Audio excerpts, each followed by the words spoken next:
Salut à tous, alors on se retrouve encore une fois aujourd'hui avec une vidéo petite astuce. Aujourd'hui ça concernera les légumes.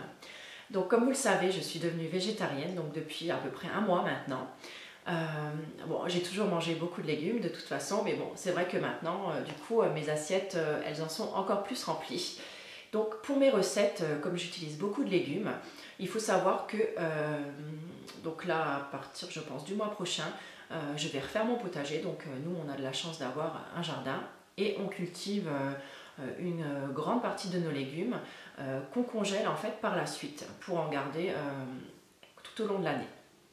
Alors ce que je fais, donc j'avais mis un article sur mon blog sur un curry de légumes dans lequel je mettais des tomates. Et c'est vrai, une de mes abonnées m'a fait la remarque en me disant: tiens, toi qui es bio, qui aime bien tout ça, je comprends pas, tu mets des tomates dans ta recette alors que c'est pas du tout la saison des tomates. Et c'est vrai, elle a tout à fait raison. Donc ce que je fais moi, quand je fais en fait mon potager, donc j'essaie de faire beaucoup de tomates, et enfin j'essaie de toute façon de faire des légumes en grande quantité. Et je les prépare déjà avant de les mettre dans mes sacs congélation.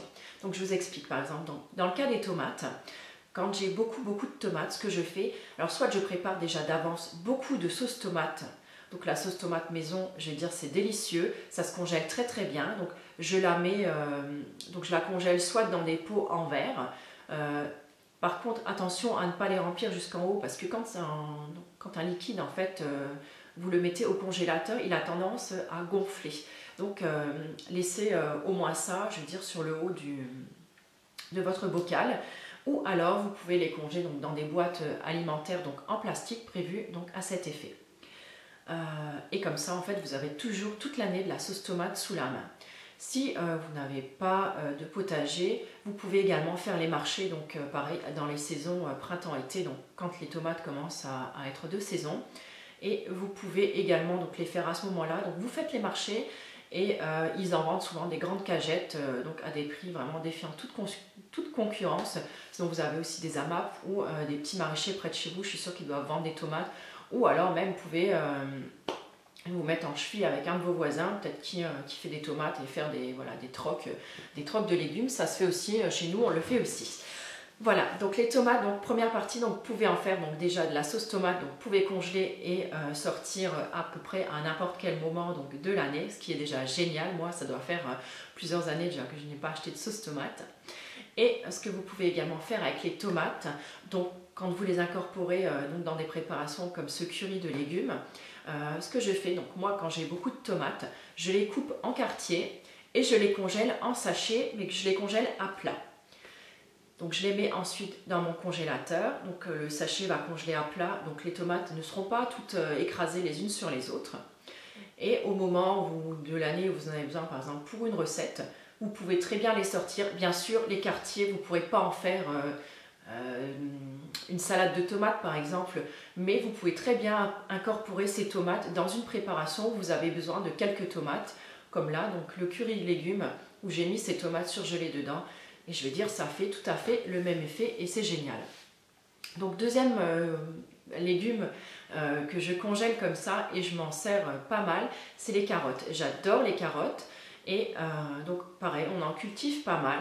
Donc ce que je fais, alors soit, donc comme c'est des carottes de mon jardin, ce que je fais, je les nettoie très bien, donc avec une brosse, je brosse bien la peau et je garde la peau donc sur ces carottes.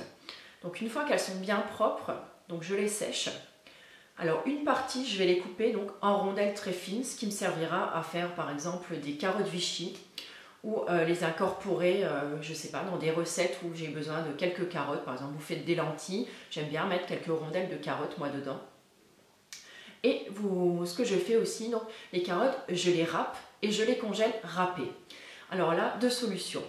Donc les carottes donc, qui sont râpées, quand je les sors du congélateur, donc je les laisse décongeler dans une passoire. Donc comme ça, l'eau, en fait, le surplus d'eau s'écoule. Donc il vous reste donc votre carotte donc râpée. Je l'assaisonne et je peux en faire une salade de carottes donc à tout moment de l'année. Et franchement, je trouve que ça ne joue pas du tout ni sur le goût. Peut-être la texture n'est pas tout à fait aussi croquante qu'une carotte fraîche. Mais je trouve ça génial en plein mois de décembre de pouvoir manger une bonne carotte, entre guillemets, hein, bio, enfin au moins de votre jardin, où vous n'aurez rajouté aucune cochonnerie en plus. Et je trouve ça absolument génial. Ce que je fais aussi beaucoup donc, avec mes carottes râpées, c'est pareil, une fois décongelées, je les fais revenir à la poêle avec un petit peu d'huile d'olive, un peu d'ail et un peu de persil. Et franchement, c'est hyper délicieux, mais les carottes, elles ont vraiment un petit goût sucré et je trouve que c'est vraiment hyper sympa. Alors, vous voyez, donc il y a plein de possibilités pour avoir des légumes pas frais, mais surgelés, mais de très bonne qualité, donc tout au long de l'année. Il y a plein d'astuces comme ça. Les haricots, c'est pareil, donc je cultive pas mal de haricots verts, où je les rince, je les nettoie. J'enlève donc je vous montrerai peut-être cet été quand j'en aurai sous la main. Donc j'enlève les deux côtés, en fait les queues des deux côtés. Et je les congèle telles quelles, sans les blanchir, je les congèle crues, voilà, telles quelles. Donc je les mets en sachet, donc par sachet voilà, des sachets à peu près de cette taille-là. Je les ferme et je les congèle comme ça. Et le jour où j'ai envie de manger des haricots verts, je les mets dans mon cuiseur vapeur, une bonne vingtaine de minutes. Les haricots verts, ils restent croquants, ils restent très bons, la couleur reste bien verte. Ensuite, je leur mets un petit aller-retour à la poêle avec juste un petit filet d'huile d'olive, de l'ail, du sel, du poivre, et voilà, et vos haricots sont prêts. Et moi, je congèle beaucoup de choses justement pour avoir des légumes naturels, si on veut, tout au long de l'année. Ça m'évite d'en acheter dans les supermarchés tous ces légumes qui sont bourrés de pesticides et autres saloperies. Je ne veux pas dire que mes légumes sont bio, mais en tout cas, ils sont sûrement plus naturels que ceux qu'on peut vous vendre en grande surface. Voilà, c'est ma petite astuce à moi pour les légumes. Donc si vous avez d'autres questions, n'hésitez pas à me les poser. J'y répondrai avec grand plaisir. J'essaierai de vous faire d'autres petites vidéos comme ça avec des astuces pratiques. Je trouve que c'est super important d'essayer de manger peut-être un petit peu plus sain et surtout à moindre coût. Et comme ça, vous pouvez avoir plein de possibilités. Ça peut peut-être vous donner des idées. Si vous avez d'autres astuces, si vous voulez les mettre en commentaire, n'hésitez pas. Ma prochaine vidéo, je pense que je ferai une vidéo spéciale alimentation, nutrition aussi, parce que ça m'a été beaucoup demandé du coup. Donc je peaufine ça et je vous la ferai bientôt. Vous retrouvez aussi bientôt donc, une vidéo, certainement The Green Steel. Et produit terminé et favori du mois. Je pense que ça va suivre une après l'autre. Et je vous rappelle qu'il y a le concours Vegan Mania encore donc jusqu'au 31 mars sur la chaîne où vous pouvez gagner donc des bons d'achat de 10 et 5 euros je crois. Voilà, écoutez, je vous fais plein de gros bisous, je vous souhaite une excellente journée et puis à bientôt. Bye.